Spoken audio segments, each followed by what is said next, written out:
Under this guideline now you have to live with legal anxiety. और अब college नहीं है होने वाला है, अब कॉलेज कोर्ट रूम बनेगा, जहाँ पे वहीं पे जूरीज भी हैं, वहीं पे एडवोकेट्स भी हैं, वहीं पे कंप्लेनर्स भी हैं।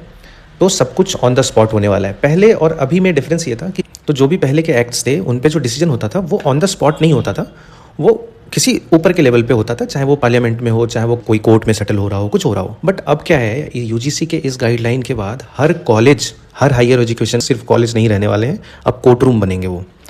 आज तक 5 सालों में कितने केसेस हैं आपने देखा।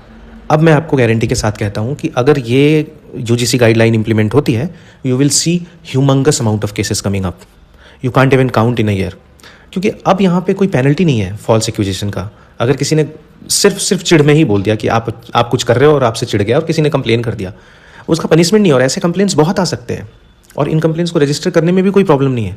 They will be registered well, they will be documented well, and later on in future those datas will be used by NGOs और अदर बॉडीज। उन सब डेटा को यूज़ करा जाएगा 4 साल 5 साल के बाद to show India in a bad image, जहाँ पे जनरल कास्ट वाले डिस्क्रिमिनेटरी हैं, जनरल कास्ट वाले डिस्क्रिमिनेशन करते हैं।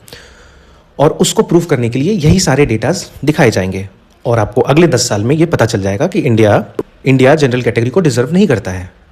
और ये बहुत आसान होने वाला है। ये गाइडलाइन सिर्फ एक गाइडलाइन नहीं है जो कॉलेज को कोर्ट रूम बनाएगा। ये गाइडलाइन एक ऐसा गाइडलाइन है जो कंट्री को एक ऐसे डायरेक्शन में लेके जाएगा जिसके बारे में आप अभी सोच ही नहीं पा रहे हैं।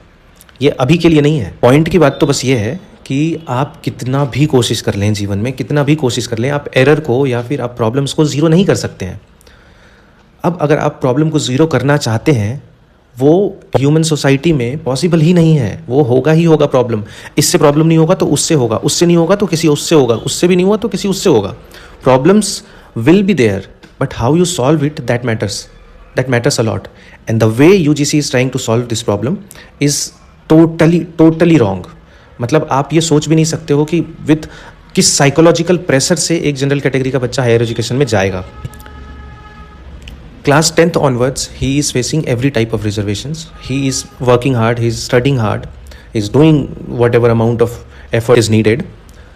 और उसके बाद इन सारे पड़ाव को पार करने के बाद 10th 12th कॉलेज में एडमिशन, कॉलेज का पूरा फीस भरना, फिर आपको फिर दूसरे कॉलेज जाना, फिर से कॉम्पिटिटिव एग्जाम्स निकालना, फिर से रैंक लाना, फिर से पढ़ना, फिर से तो ये सारा जो प्रोसेस है बचपन से लेके हायर एजुकेशन तक जाने का इन एम्बिट ऑफ रिजर्वेशन और under the umbrella of reservation is already a psychological pressure for general category students.